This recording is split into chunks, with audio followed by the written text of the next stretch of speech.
Olá pessoal, hoje estou trazendo um vídeo aqui com o intuito de ensinar sobre princípios de arquitetura, né? No nosso caso aqui é uma arquitetura tradicional, arquitetura colonial, né? Com o objetivo de que você leve essa experiência para o seu dia a dia e com isso identificar referências no cotidiano, que é muito importante aí a contemplação da arquitetura nas nossas cidades, no nosso dia a dia, né? Então, vamos partir aqui para a apresentação. Essa edificação é a antiga edificação do Barão de Queluz. Foi um homem importante na cidade de Conselheiro Lafayette. E, não menos importante, essa edificação, você pode notar que ela está aí numa espécie de um adro, né? De um adro não, desculpa, de um largo, né? O largo era um ponto muito importante aí no urbanismo colonial, era um local de destaque nas cidades, porque muitas das vezes eram encruzilhadas de ruas, né? E no contexto de Minas Gerais, no contexto de Conselheiro Lafayette, antiga que é a Luz de Minas, era um ponto de passagem das minas para o litoral que levaria o ouro para Portugal, né? Então, a intenção desse vídeo aqui trazer para vocês é a disposição da fachada e depois trazer algumas exemplificações de adornos apresentadas nessa edificação. Então, vamos iniciar aqui a apresentação da disposição das fachadas, o que essa fachada pode apresentar para a gente. Inicialmente, essa fachada aí vai ter, essa edificação, né, vai ter aí uma cobertura típica colonial de telha cerâmica, e também ela vai ter aí 4 planos de água, ou seja, vai ser o telhado conhecido como telhado em 4 águas, né? Que vai ter 4 planos para o escoamento da água. A gente pode ver que isso era uma característica muito comum, né, na arquitetura colonial do Brasil, né? E essa água, né, ela vai ser escoada para os beirais e, consequentemente, para as calhas, né? Era muito comum essas edificações não existir calhas, já ir direto para o beiral e do beiral cair no terreno. Aqui também podemos identificar que esses beirais, que é uma característica da arquitetura tradicional, influenciada pela arquitetura portuguesa, os beirais avançados, né? Esses beirais avançados é uma forma de afastar a água das paredes, não trazendo umidade aí para a parede e danificando, né? O telhado também tem aí a característica de trazer também um conforto térmico, porque tem a radiação do sol sobre a edificação e esse telhado protege aí, trazendo um conforto térmico, isolando a edificação das radiações solares e obviamente, com a utilização do fogo dentro da edificação. O próximo elemento que a gente vai identificar aqui na edificação é a implantação. Como a gente podemos observar aqui, a implantação dessa edificação é uma implantação elevada, acima do terreno natural e, como consequência, para acesso a essa edificação, há necessidade da execução de uma escada frontal, né? E essa escada frontal, ela valoriza o acesso, né? E qual que é a vantagem dessa implantação, né? Essa implantação elevada? A vantagem que traz é uma proteção contra a umidade.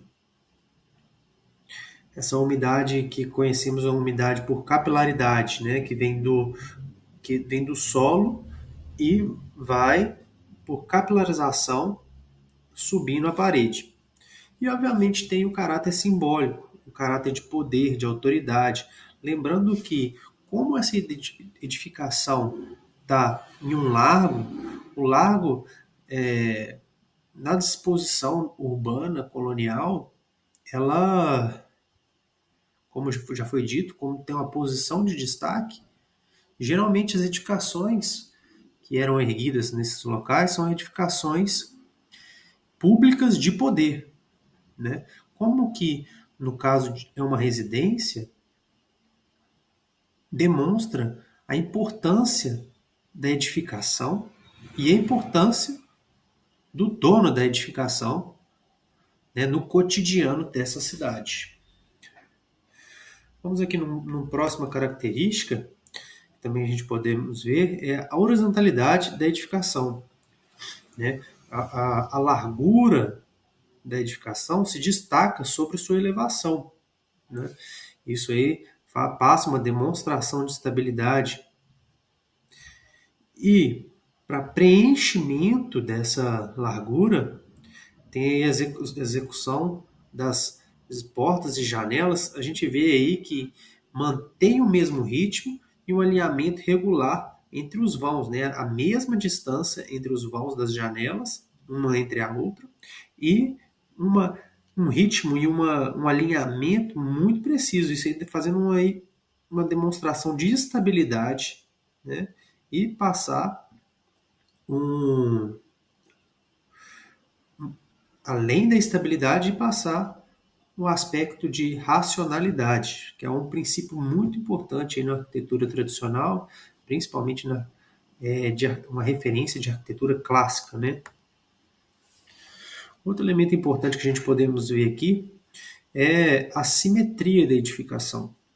O que é simetria? A organização é equilibrada entre os elementos, né, de ambos os lados de um eixo. Então a gente podemos ver aqui, ao traçar uma linha no eixo central, a edificação ela é dividida de forma igual. E a simetria está associada também, né, à ordem e à racionalidade, como foi a questão aí que a gente comentou do alinhamento das janelas. Né? Está aí no mesmo conjunto de influências da arquitetura clássica.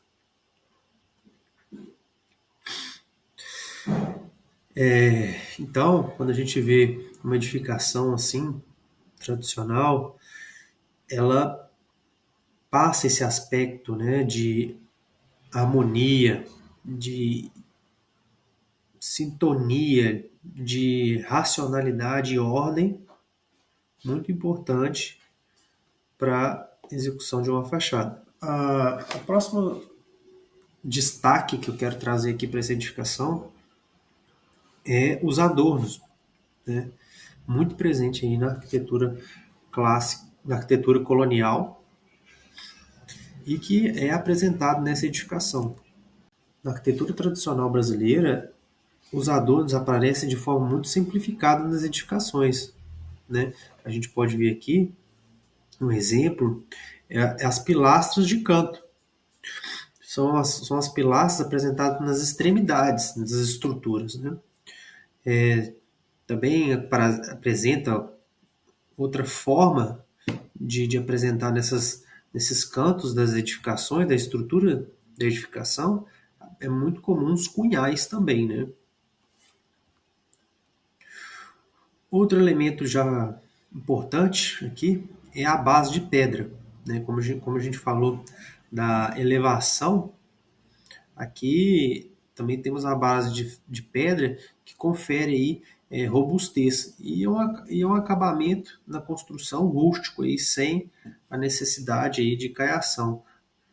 E a pedra é um elemento aí que protege da umidade também, da capilaridade, não permitindo a umidade chegue nessa parede. Próximo adorno é as portas e janelas. Eu acho que esse aí é um dos elementos mais marcantes aí da arquitetura tradicional, né? São elementos aí de transição entre o exterior e o interior, então tem uma relevância muito importante. E o que a gente pode ver aqui nesse exemplo que a gente está trazendo é as janelas de guilhotina, né? As janelas de guilhotina com vidros aí, né? São essa sequência de janelas também é muito presentes aí que a gente pode ver na porta, as almofadas, né? Um adorno, um ornamento muito marcante aí da arquitetura tradicional. Também tem os alicerces elaborados, né? As vergas em arcos abatidos. Então, são elementos comuns. E essas janelas também têm aí a presença de dobradiças em metais. Dobradiças em metais, obviamente que não dá para ver na imagem, mas é o convencional.